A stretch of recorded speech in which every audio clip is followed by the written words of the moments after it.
Gentlemen, get the thing straight once and for all. The policeman isn't there to create disorder.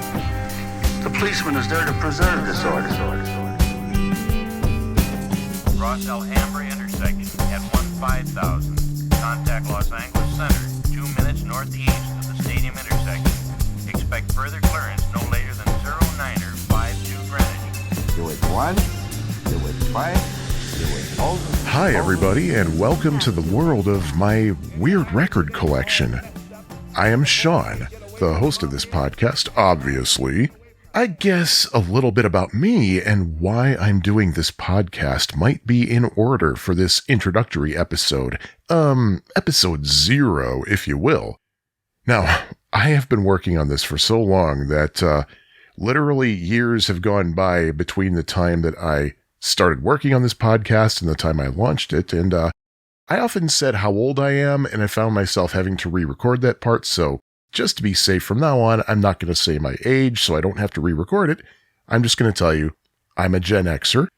I'm married to a wonderful, highly tolerant woman named Lisa, and we have a beagle named Lola, and she was born on Valentine's Day 2016. We live on the north side of Chicago, and that actually plays a big part into how this podcast was possible in the first place.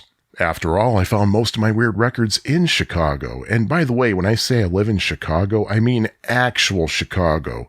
I'm not one of those people who says, I'm from Chicago, and then answers the follow-up question, oh yeah, which part? With Naperville or Arlington Heights. No, I live in the actual city of Chicago. And for my 9-to-5 job, I am a software engineer. Things that I do for fun include, but are not limited to, classic video games. I'm talking from the 80s and before. Website development, which, yeah, I do for a living, but I also do for fun. And traveling whenever Lisa and I have the time and finances. Okay, that's a lie. Sometimes we don't even have the finances, we'll still travel. And, of course, music. And by music, I mean listening to music, recording music, playing music, writing music, just music. And because I'm a big music fan, I do have a lot of records. I, by far, do not have the biggest record collection, but it is decent sized. And I'm a major Beatles fan, so there are a lot of Beatles records in my collection. Not a butcher cover, though. Even though there were 750,000 of those things released, dealers bought them up and inflated the prices. I'm also into Brian Wilson and the Beach Boys, well, mainly up through 1977, so I have a lot of their stuff on vinyl as well. Now, the thing about being a music fan and a record collector is that eventually you will get close to having all the records you're looking for. It's simply the law of diminishing returns, I guess. There's a reason that you find yourself looking for less stuff. If you don't already have a specific item for a while, that's an indication that the item you're still looking for is either rare or expensive or likely both. But you still want to get more discs to spin on that turntable. And, that's where my weird record collection comes in.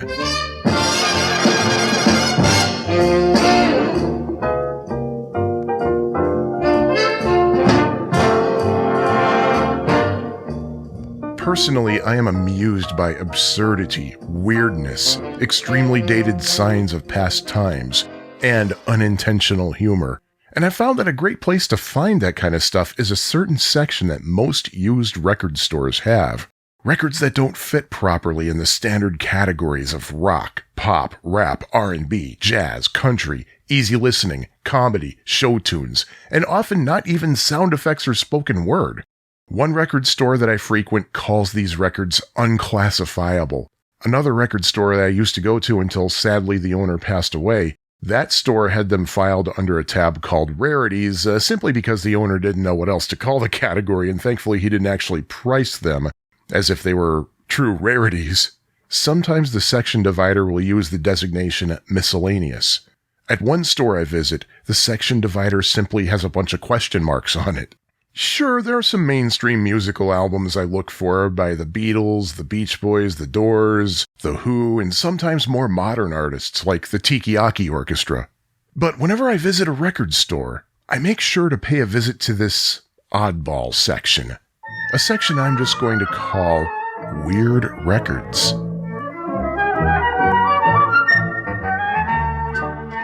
Now, these weird records are fascinating in so many ways. First of all, they tend to be cheap. You could walk into the store with $20 and walk out with a nice little stack of these goofy pieces of wax. Also, there's so much variety among weird records. There's some really off-the-beaten-path instructional records. Belly dancing records, for example, seem to be very plentiful.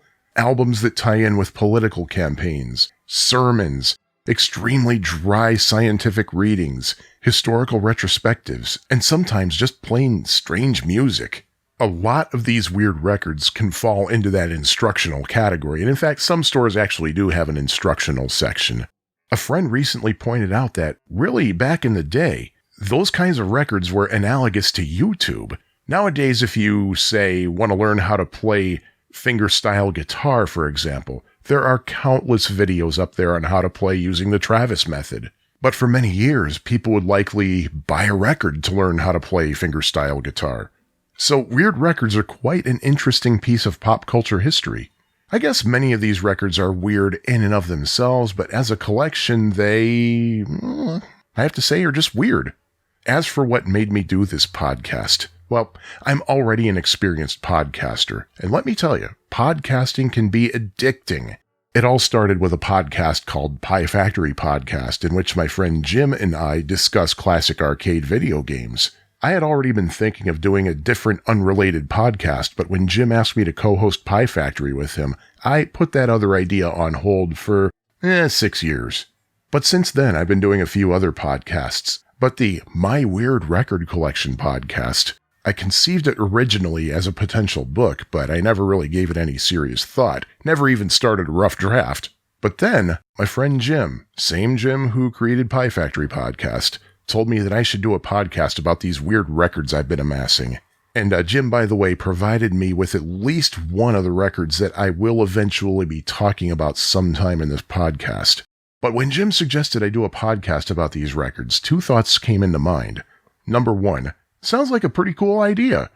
Number two, oh, for Pete's sake, you jerk, it gave me another project I had to take on top of the other podcasts I do, plus my music, plus goodness knows what else. The way I'm approaching this podcast is to hopefully record a bunch of episodes at a time and then release them every month. Also, there will be no profane language in this podcast. Personally, I have zero cares whatsoever about profanity. To me, it's just words. It's the intent behind the words that you need to be concerned about.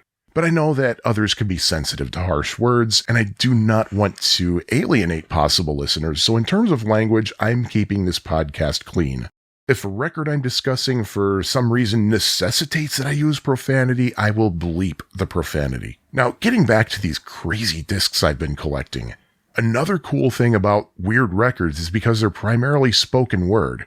You don't need to worry about having the most amazing audiophile sound system to play them on. Having said that, given that this podcast really in a way is about record collecting, a frequent feature of this podcast will be that I give you some advice regarding the care and feeding of your record collection.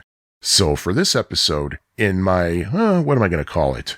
Sean's Record Collecting Tips segment, I'll talk to you about choosing a proper turntable. Now, we've probably all heard the statistics about how not terribly long ago, for the first time since, 1990-something, vinyl sales have exceeded CD sales and all that, and vinyl is making a comeback. Well, first of all, no, vinyl is not making a comeback quite simply because it never really went away. I cannot recall a time in which there wasn't a single new release available on vinyl. I mean, yeah, there are certain items like, say, retrospective box sets from various artists might only be available on CD, but I'm talking about, say, if you just want a single album. I just can't think of a time that of all music that was currently available, you could not get at least some of it on a brand new piece of vinyl. And also, one recent statistic I heard is that supposedly the number of people who own records is double the number of people who own turntables. And that's part of the reason I decided to talk about buying a turntable for this episode. Why would somebody buy a record without having an actual turntable? Well, there are a couple of reasons.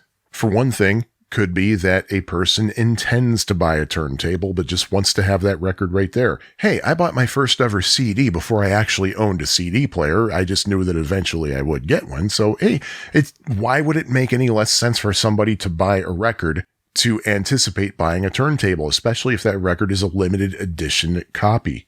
Also, it could be just a collector's piece, something you want to put on display. And there are the people who buy records as investment pieces. They hope to flip them and make a profit. Well, we're not going to talk about them right now. I'm going to focus more on the people who buy records with the hope of eventually getting a turntable. Now, as for what turntable I have, well, in our living room, Lisa and I have an Audio-Technica AT1240 USB XP, which was a little bit on the costly side, but I really don't like to cheap out on audio playback equipment. It's not the most expensive thing in the world, but it's also not the cheapest thing in the world. It's a 3-speed turntable. It plays back at 33 1/3, 45, and 78 revolutions per minute. And there's a stroboscopic light, adjustable counterweight, built-in preamp, reverse play, USB connectivity, so if you want to do an easy audio recording, it's right there, and adjustable height and adjustable anti-skate. For most of the records I'll be talking about in this podcast, that's likely much more than you'd ever need to hear these records. But personally, I'm pretty happy with the unit. The sound is really good if the record is mastered properly and is in good shape and is cleaned up. The features are great. Also, it's a direct drive model. To me, personally, that's very important. Direct drive means that the platter and the spindle are attached directly to the motor, as opposed to belt drive turntables, in which essentially a rubber band controls the platter. Now, some people prefer belt-driven turntables because sometimes a direct drive turntable, the vibration of the motor kind of sends a hum up through the tone arm, and you might hear it if you turn the volume up loud enough. Personally, I have not heard that on either the current turntable I had or the one that we used to have, which was the Audio-Technica LP120. Both direct drive models never had that problem. But the reason I personally do not want a belt-driven turntable is that rubber bands stretch and break. Also, the LP1240 can be upgraded in various ways, including using a higher response stylus and cartridge and a stabilization puck. Well, then again, I think most turntables can handle a stabilization puck. With some turntables, you're going to have to do a little bit of a setup. If you do get a turntable that requires setup, such as the Audio-Technica LP120 series or the LP1240 series, the good news is that it's usually pretty easy and only takes a couple of minutes. I'm not going to go step by step into how to do that. There are numerous videos on YouTube on how to set up a turntable, but it's not hard at all. You might find yourself with a turntable that doesn't have any of those fancy features I mentioned, which is fine. It means, for one thing, that you don't need to do any setup. But no matter what, you want to make sure your turntable is on a level surface, so go into your toolbox, dig out a level, make sure that the platter is nice and even. Many turntables have adjustable feet, so if your turntable is not particularly level, you can just futz around with the feet until the platter is nice and level. If you're looking for a turntable but you don't need anything fancy, there's the Audio-Technica LP60, that should be good enough. It's a lot cheaper than the 1240 and the LP120, and as far as I'm aware, it doesn't require any special setup. It's belt-driven and is a 2-speed model, 33 and 45. The LP60 is automatic, meaning that when the tone arm gets to the end of the record side, it's going to automatically lift and return to its home position. The other two models I mentioned, the LP1240 and the LP120, those are both manual, so you have to pick up the tone arm yourself. It may sound a little bit undesirable, but I can think of one particular instance in which manual turntable is pretty cool, and that's when you're listening to a United Kingdom pressing of the Beatles' Sgt. Pepper's Lonely Hearts Club Band, because you will hear its famous inner groove repeat over and over. A lot of automatic turntables actually lift off before it gets to that part.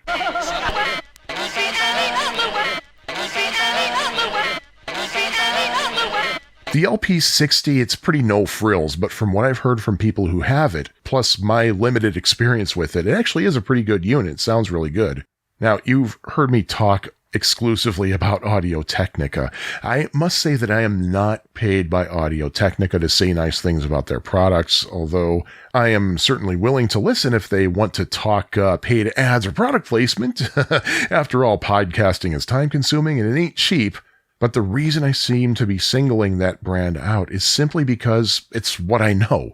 Truth be told, if I had $1,000 just burning a hole in my pocket, I would get something in the Technics SL1200 series, but I'm happy for what I have now, and some audiophiles are probably cringing right now because I said Technics instead of Techniques.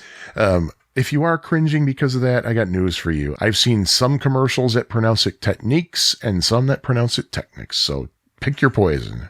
But one thing I can say about other brands, though, generally, portable turntables are not a good idea. They're not good for your records, especially those Crosley Cruiser units and those retro-looking Victrola models.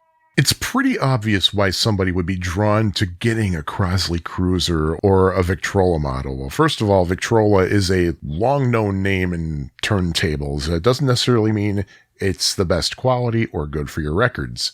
As for the Crosley Cruiser, well, there are plenty of videos you can watch on YouTube that explain why it's a bad model. I do know that Crosley has its own equivalent to, say, the Audio-Technica LP120 or the Technics SL1200 series, because it's kind of cloned off of those.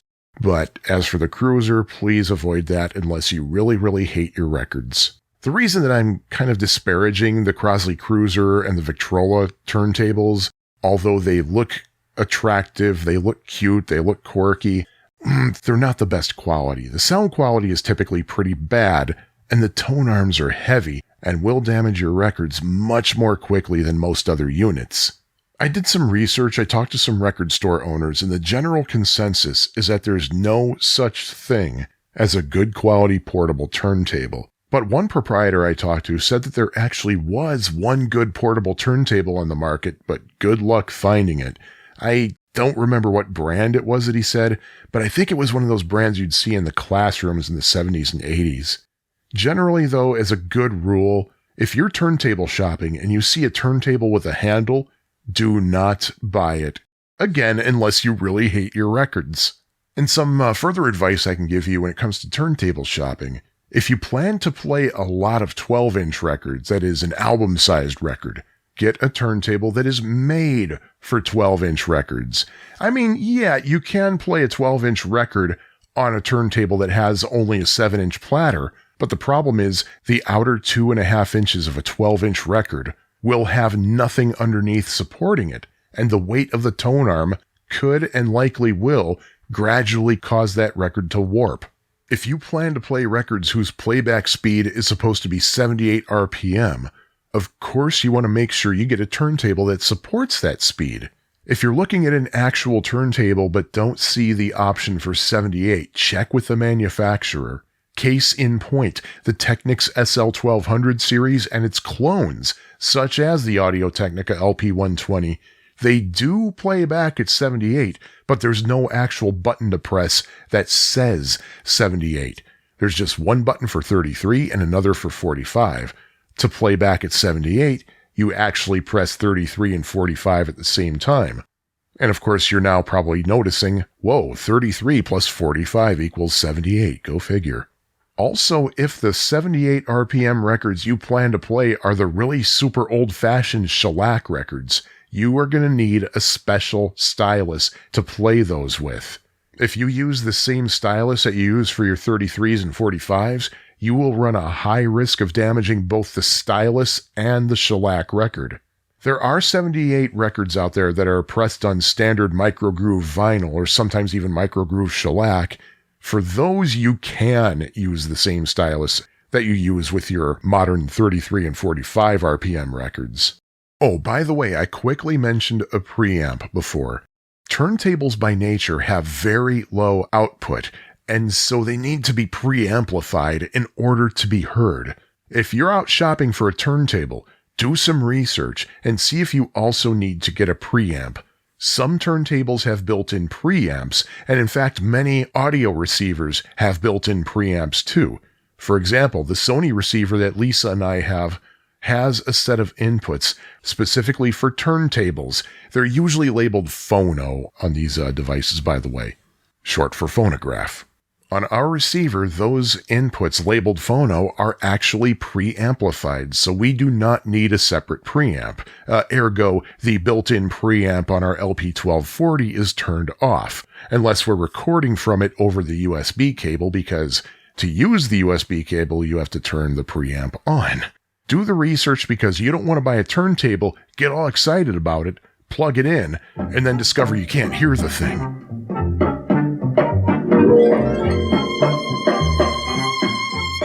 I could go on and get a little bit deeper about what to look for in a turntable or other record collecting tips, but that's not going to be the main point of this podcast. The point is to celebrate these crazy oddities that you happen upon from time to time. In episode 1 of this podcast, we're going to talk about an album released in the mid-60s by the Singing Johnson family of Southport, Indiana.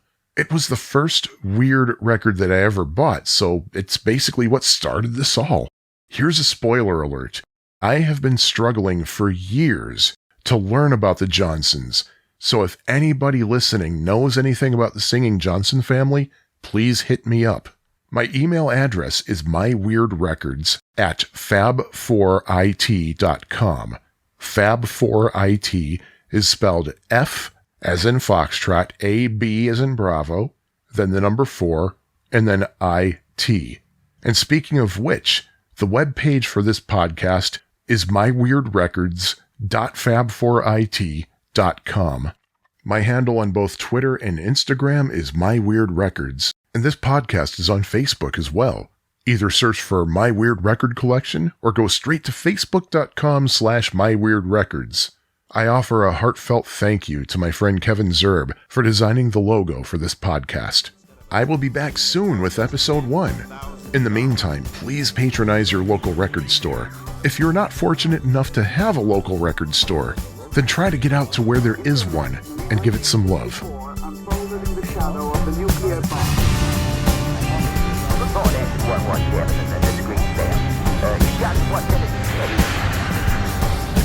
they sell you with answers too? And exaggerate your mouth movements. You can get an RCA record cleaning kit for about $1,200, but no, not that expensive. No, goodness, no.